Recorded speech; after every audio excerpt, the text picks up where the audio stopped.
Let's talk about preferential duty programs. This is a little bit different, and we'll take a couple of moments to describe this, both in theory as well as in practice.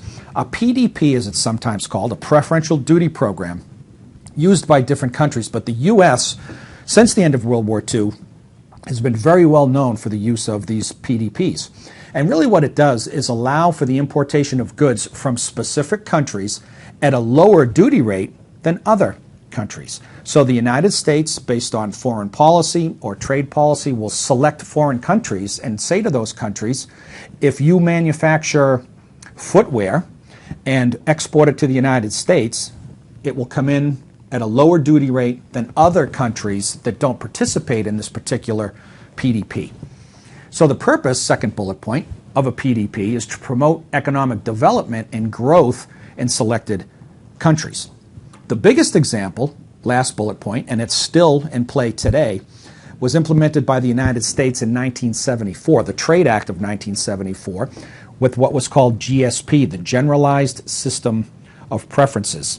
It had expired during the last couple of years, but was just recently renewed by Congress, and it's probably the largest, well, not probably, it's definitely the largest and most well-known and longest-lasting preferential duty program that the United States has used. A quick example of how preferential duty programs can help economies to grow can be found in the early years of GSP, where the big beneficiaries really were Singapore, Hong Kong, Taiwan, and South Korea.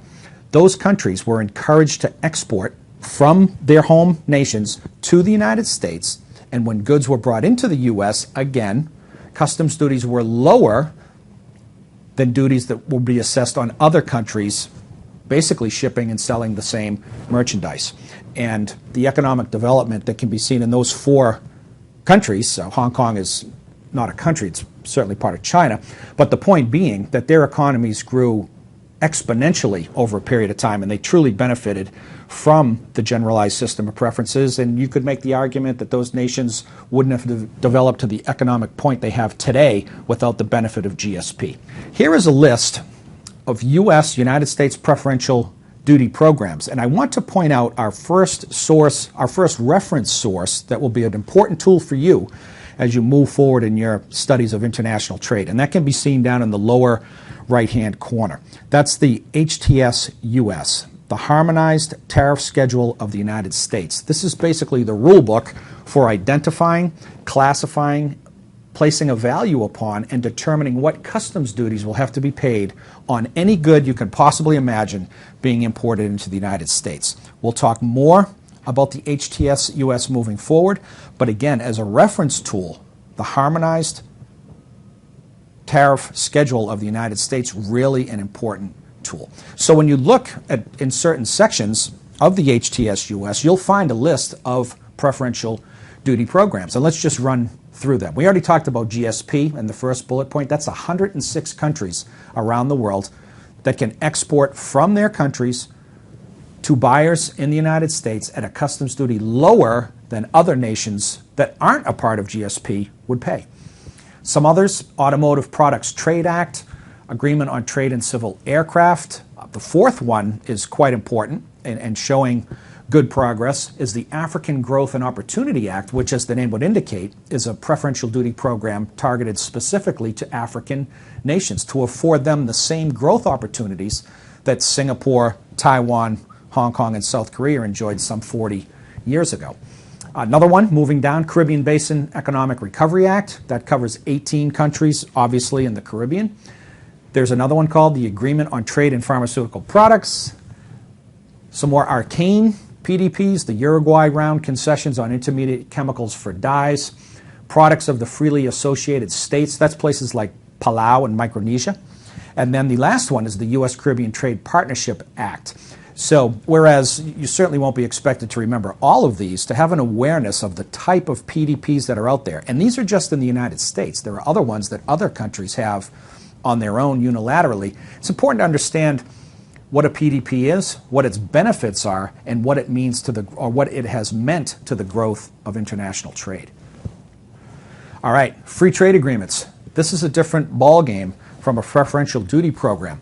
You'll remember from just a moment ago, we said a PDP, in the case of the United States, is where this preferential treatment of duties is extended from the U.S. to the foreign nation.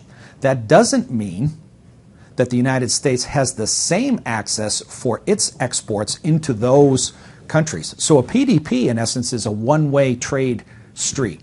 Free trade agreement, totally different from a preferential duty program.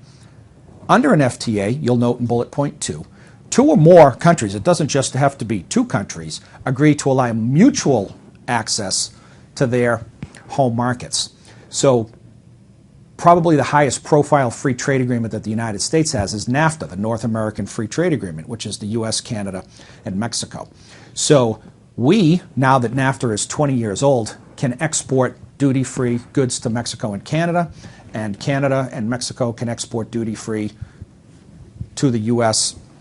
and amongst each other. So it's a two-way street. It's not a preferential duty program. It's a free trade agreement. So the goal of any FTA, certainly not just NAFTA in our third bullet point, is to eliminate those tariff and non-tariff barriers to trade between the parties. So it becomes less expensive to trade internationally because customs duties are coming down, and it becomes less difficult, less onerous to move goods around the world because those non-tariff barriers to trade are coming down as well. I mentioned briefly a moment ago and will reiterate that the framework for foreign trade agreements, or an FTA as we'll call it moving forward, is provided by that World Trade Organization that originally started out as the GATT. So from an historical perspective, the GATT started out in 1945, encouraging nations to reduce tariff and non-tariff barriers to trade.